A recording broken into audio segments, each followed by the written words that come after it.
how weary one gets of this constant pounding, Theodora said ridiculously.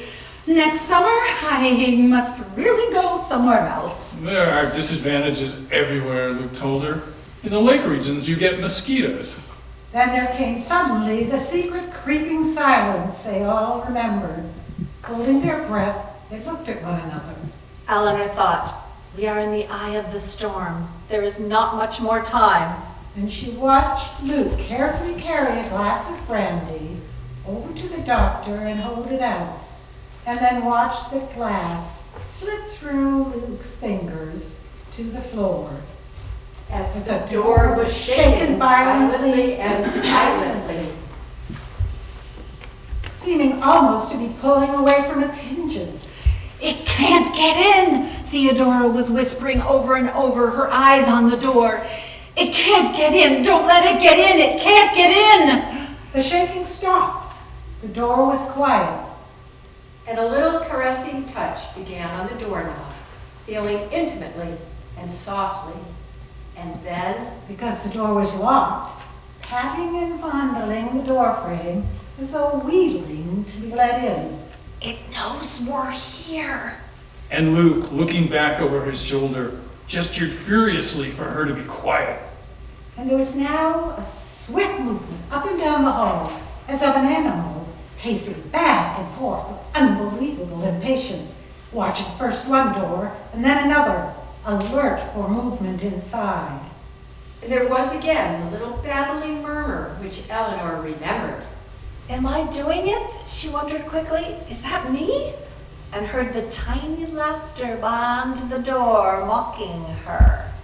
Now the door shivered and shook, the furniture swaying, and the noise in the hall became so great that it pushed against the walls. And they could hear breaking glass as the pictures in the hall came down, and perhaps the smashing of windows. We're going, Eleanor thought, and heard Theodora say far away, the house is coming down. Are you all right? Luke called. Back braced against the door, holding the doctor by the shoulders. Theo, are you all right? Hanging on. I don't know about now. Keep her warm. We haven't seen it all yet. His voice trailed away. Eleanor thought, the house is destroying itself. She heard the laughter coming thin and lunatic, rising in its little crazy tune, and thought, no, it is too much. I will relinquish my possession of this self of mine, give over willingly what I never wanted at all, whatever it wants of me it can have. I'll come, she said aloud, and was speaking up to Theodora, who leaned over her. The room was perfectly quiet, and she could see sunlight. Luke sat in a chair by the window. His face was bruised and his shirt was torn. And he was drinking brandy. The doctor sat back in another chair, looking neat and dapper and self-possessed. Theodora, leaning over Eleanor, said, she's all right, I think. And Eleanor sat up and shook her head, staring. Did anyone tell her that Mrs. Dudley clears at 10? Theodora looked into the coffee pot speculatively. The doctor hesitated. I hate to wake her after such a night. But Mrs. Dudley clears at 10. They're coming, Eleanor said. I can hear them on the stairs. I can hear everything all over the house, she wanted to tell them. Properly aired, Mrs. Montague's voice preceded her, and she swept into the dining room. And your night? Did you spend a profitable night? No. In answer to your most civil inquiry, I did not spend a comfortable night. I did not sleep a wink. That room is unendurably stuffy. We will not give up hope, of course. Mrs. Montague scowled. Perhaps tonight there might be some manifestations. Theodora said restlessly, let's walk down to the brook or something. I'm sure I will be a very poor housemaster when Hill House belongs to me, said Luke as they came down the step to the lawn. I can't understand anyone wanting to own Hill House. You never know what you are going to want until you see it clearly. If I never had a chance of owning it, I might feel very differently. It was my fault my mother died. She knocked on the wall and called me, and I never woke up. I ought to have brought her the medicine. I always did before, but this time she called me and I never woke up. I've wondered ever since if I did wake up and hear her, and if I just went back to sleep. It would have been easy, and I've wondered about it. If it hadn't happened, you would never have come to Hill House. I have waited such a long time, Eleanor was thinking. I have finally earned my happiness. I was very right to come because journey's end and lover's meeting. She sat down on the narrow green bank and put her chin on her knees. I will not forget this one moment in my life, she promised herself, listening to their voices and their footsteps coming down the hill. Hurry up, she said, turning her head to look for Theodora. And was silent. There was no one on the hill, nothing but the footsteps coming clearly along the path, and the faint, mocking laughter. Eleanor, Eleanor, she heard once more, and then she stood watching the vacant footsteps move slowly and caressingly over the hill. Eleanor sat and listened to the sounds of the house. She heard when the library door slammed open, and then the sharp, angry sound of footsteps coming to the little parlor.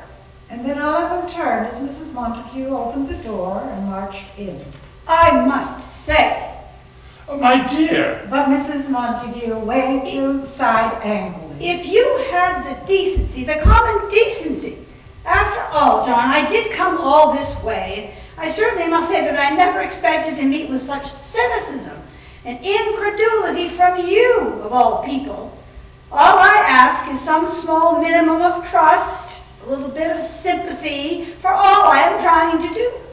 Instead, you disbelieve, you scoff, you mock, you jeer. Oh, Planchette will not speak to me tonight. Not one single word as a direct result of your sneering and your skepticism. my dear, I'm certain that none of us would knowingly have interfered. Eleanor was hardly listening. She turned and looked at the empty center of the room where someone was walking and singing softly. And then she heard it clearly. Go walking through the valley, go walking through the valley. None of them heard it, she thought with joy. Nobody heard it but me. Eleanor closed the bedroom door softly behind her, not wanting to awake Theodora.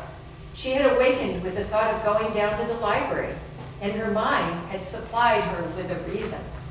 If anyone asks me where I am going, it is down to the library to get a book, because I cannot sleep. Dancing, the carpet soft under her feet, she came to the door behind which Theodora slept. Wake up, wake up, wake up, and pounded and slapped the door, laughing, and shook the doorknob, and then ran swiftly down the hall to Luke's door, and pounded. Wake up, she thought, wake up. None of them will open their doors. They will sit inside, shivering and wondering what is going to happen to them next. Wake up, she thought, pounding on the doctor's door. I dare you to open your door and come out to see me dancing in the halls of Hill House. Then Theodora startled her by calling out wildly, Now! Now! Doctor! Luke! Nell's not here! Eleanor thought, I had forgotten Eleanor. Now they will have to open their doors, and she ran quickly down the stairs, hearing behind her Theodora calling, Nell! Eleanor! What fools they are, she thought. Now I will have to go into the library. Mother, Mother, she whispered, Mother, and stopped at the library door, and then heard the doctor clearly. We've got to look for her. Everyone, please hurry. Coming, coming, she heard far away somewhere else in the house. Daring, gay, she ran down the corridor again to the hall and peeked out at them again from the doorway. Eleanor clung to the door and laughed until tears came into her eyes. What fools they are, she thought. We trick them so easily. Eleanor, They were very close, and she ran along the veranda and darted into the drawing room. Hugh Crane, will you come and dance with me? Go in and out the window windows, she sang, and felt her hands taken as she danced. She came to the tower. The door was closed, and she opened it effortlessly. Thus I enter Hill House, she said, and stepped inside. Eleanor, it was Luke's voice. And she thought, don't let him see me, and turned and ran into the library. It was light enough for her to see the stairway, the iron stairway, curving around and around up to the tower, and the little door at the top. I am home, she thought. I am home. I am home. Climbing the narrow iron stairway was intoxicating, going higher and higher, around and around, looking down, clinging to the slim iron railing, looking far, far down onto the stone floor. Eleanor! For a minute, she could not remember who they were. They were so small, so ineffectual. They stood far below on the stone floor and called to her, and their voices were urgent and far away. Eleanor! Dr. Montague called. Turn around carefully and come slowly down the steps. What on earth is the creature doing? Make her come down so we can go back to bed. Make her come down at once. For God's sake, be careful. As Luke moved steadily up and up.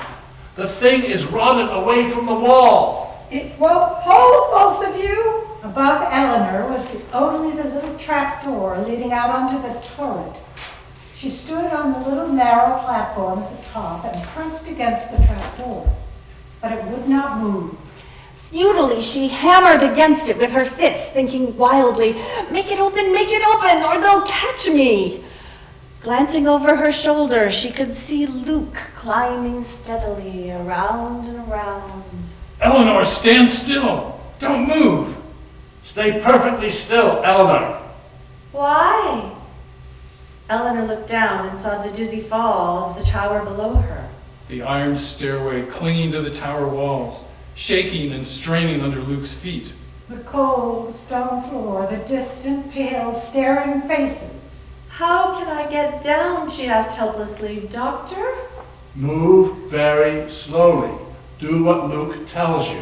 Hold on now. I'm coming onto the platform. I want to get past you so you can go down ahead of me. His hand trembled as he reached out to take hold of the railing. Come on! Meekly, she pressed herself against the hard stone wall, while Luke moved cautiously past her. Start down. I'll be right behind you. Precariously, the iron stairway shaking and groaning with every step, she felt her way. Steady, Luke said behind her. Take it easy now. Nothing to be afraid of. We're almost there. Creeping, Eleanor slid her feet down one step after another, and at last stepped off onto the stone floor. Behind her, the stairway rocked and clanged as Luke leaped down the last few steps and walked across the room to fall against a chair, trembling still. Eleanor turned and looked up to the infinitely high little spot where she had been standing.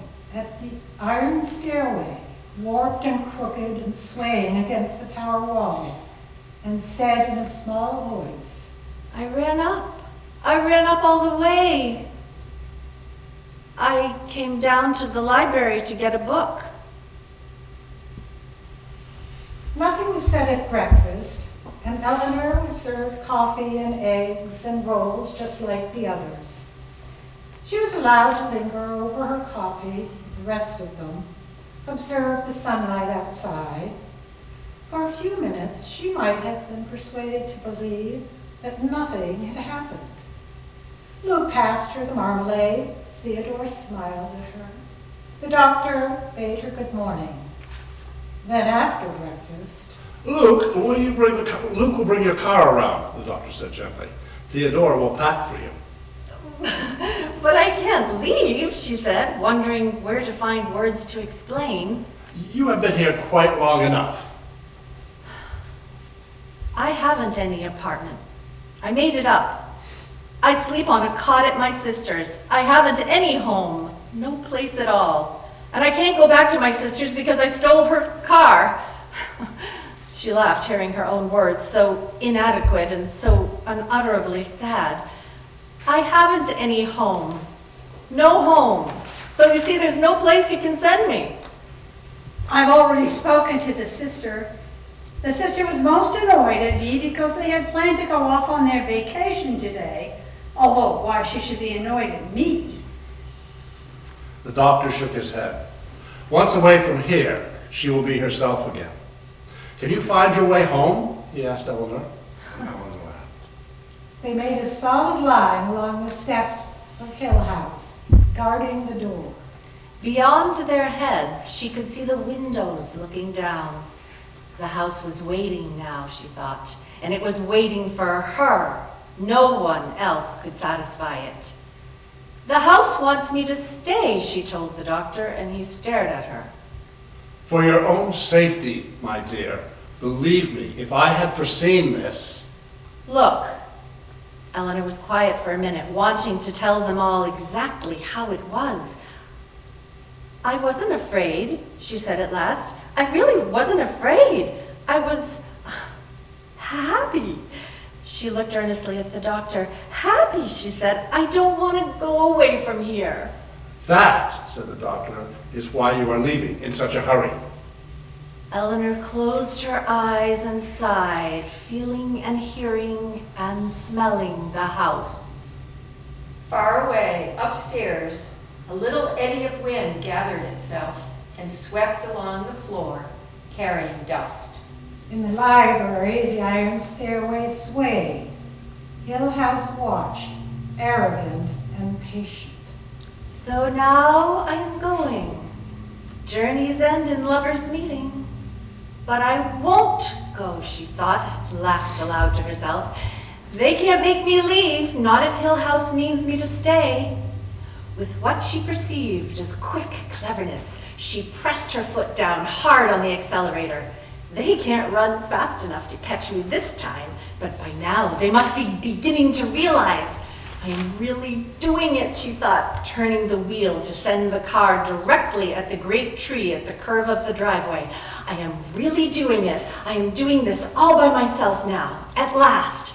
This is me. I am really, really, really doing it by myself. In the unending crashing second before the car hurled into the tree, she thought clearly, why am I doing this?